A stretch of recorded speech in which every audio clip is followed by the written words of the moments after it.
Hello friends, I am here to give you my wrap up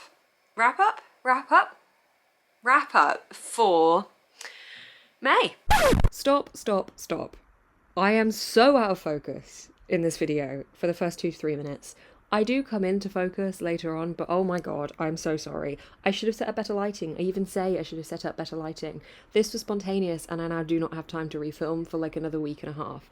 I am so sorry. I asked on Twitter if you wanted me to upload or if you wanted me to refilm. Majority said just upload it. I think I had a good vibe going on. I think this is a jolly video. So if you can get past the shocking lighting and really poor focus for the first 2 to 3 minutes, I promise it does get a bit better, but I hang my head low in shame. I am very sorry, but I hope you still like the video and it shall not happen again. We're almost in June.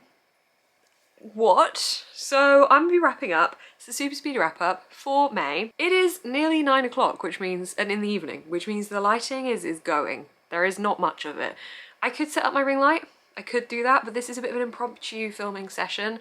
I was going to film this tomorrow morning, but I've just got back from an evening out with friends. I'm feeling good, feeling bubbly, I'm feeling happy, and I did a really nice face of makeup. So I thought, well, let's film my wrap up. So here we are. It's my May wrap up. I read 6 books. One of them was absolutely shocking, and that's the one we're going to be starting with. It was The Dinner Guest by somebody. P.B. Walter. This book, what did I give this? Hang on, let me look at my core part for this book. It wasn't good, guys. It wasn't good. Oh, it came out, what? It came out as 3 stars? Oh, I thought it was gonna be a 2. Oh well, okay. Past Beth, you surprised me. Right, okay. The issues that I had with this book was that on the back, it gives you a breakdown of 4 characters that it wants to be involved in the storyline. One of them is dead, and the other 3 are like the running people that we have being accused of his murder. One of those people, so we've got 4 people, one of them is dead, so we have 3 people. One of them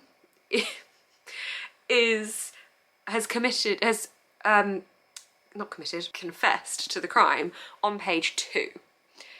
So we've basically got 2 characters left that we're kind of, the author wants us to think could it have been them. And it was just so boring. There wasn't anything intriguing. There wasn't anything that made me think, oh, what's going to happen here? I didn't like any of the characters. I didn't like any of the plot. The setting felt meh. The only good part was the start when they were in WATERSTONES looking at books and then they went to Marks & Spencer's to get some food. That was the best part. I don't know how this got 3 stars. It's 2 stars really. I don't know how I did that, but it wasn't good. But then I read something much better.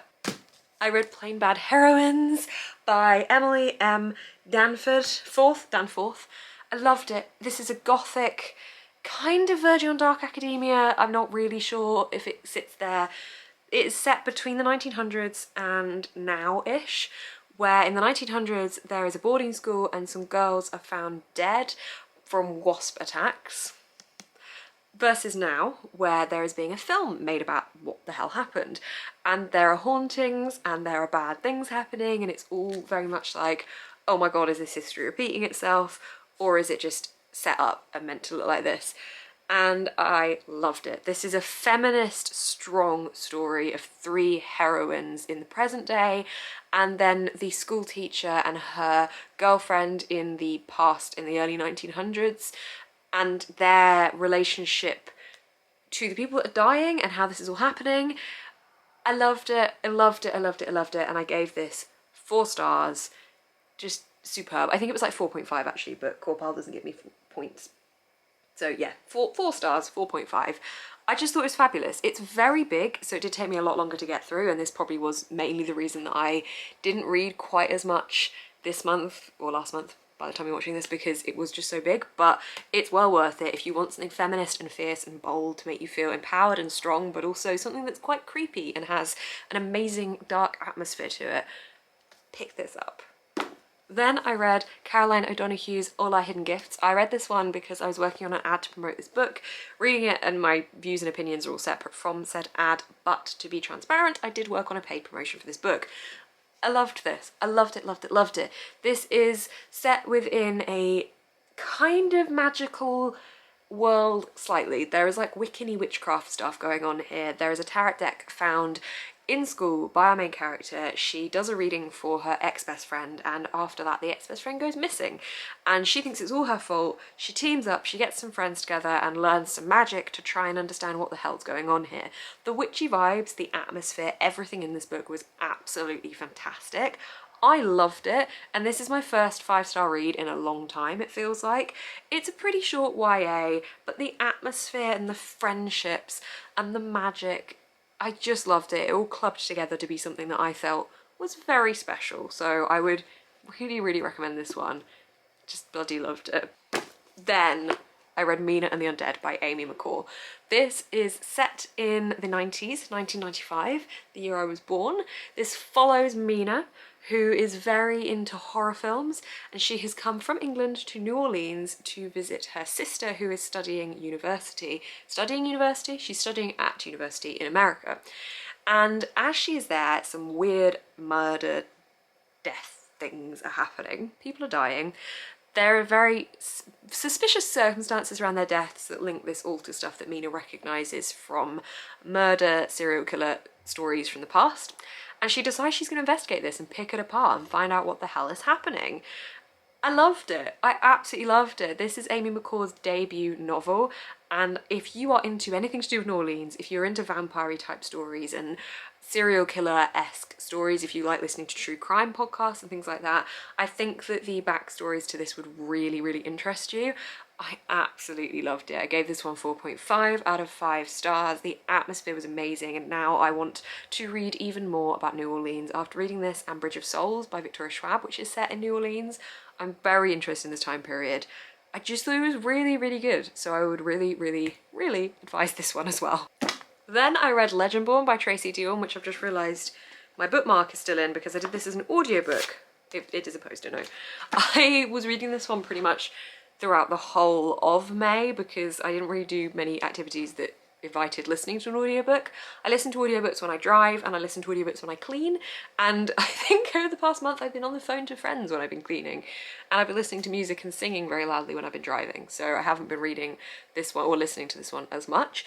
But this is a King Arthur inspired modern day-ish magic story set in a university. I think it's university, but the main character is at school age but has got on a special program to be able to attend this course on the university with her friend, and she gets swept up and realises that she is part of this whole community of people that are descendants of King Arthur, and there's a huge fantasy there.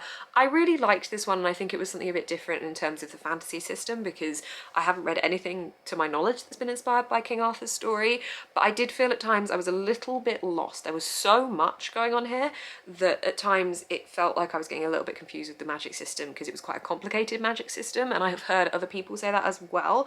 I did really like it. What did it come out as? I think my favourite aspect of this, actually I rated it pretty evenly across the board, but I really enjoyed the characters and the relationships they had. And this one came out as a 3.5 star. And finally, I read this. I read this in 3 days. This is from Blood and Ash by Jennifer L. Armentrout. This is a fantasy following Poppy, who isn't allowed to experience pleasure basically, and she is the maiden and she must be kept pure and she must become this magical maiden thing.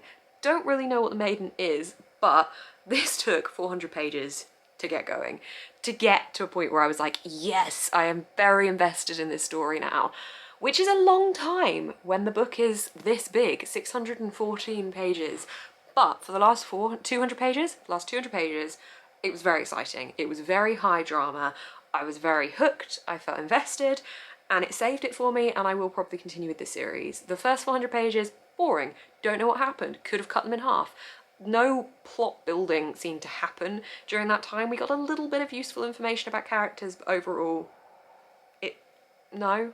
So I generally felt that was a bit weak, but it picked up. It picked up. This one was 3 out of 5 stars for me. I didn't really love it, I didn't really hate it, I felt indifferent towards it, I didn't quite get the hype that everyone has around it. It's okay, it was okay. That was the last book I read. I am nearly finished with the second Shadow and Bone book, Siege and Storm, is that what it's called?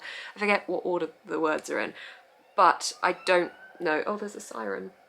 but I don't know if I will be finished with that by the end of the month, and I'm filming this 2 days before the end of the month to get ahead of myself because I am going back home again soon because it's going to be really hot weather and I want to sit on the swinging bench and read. So I'm getting ahead of myself with videos, but yeah, that's my wrap up. I read 6 books, felt like filming this now rather than doing it tomorrow, so hopefully you enjoyed my bubbly, smiley Saturday evening self. Let me know how many books you read in the month of May. What are you planning to read in June? Let me know that as well. Thank you guys so much for watching this video. If you did enjoy it, please give it a thumbs up. As I said, you can comment down below and you can subscribe to see more of my face on your feed. And my Patreon, that's linked down below. You can check all of that stuff out as well. Patreon sign-ups mean the absolute world to me. They really, really do. Will I by the time you're watching this? I might have changed things about slightly by the time you're watching this. I'm doing some stuff is happening. Plans are being made, changes are happening. It's very cool. I'm adding something new, which is exciting. So yeah, check that out if you want to see what that is. Ooh, the air of intrigue. But thank you so much for watching. Keep smiling and stay positive.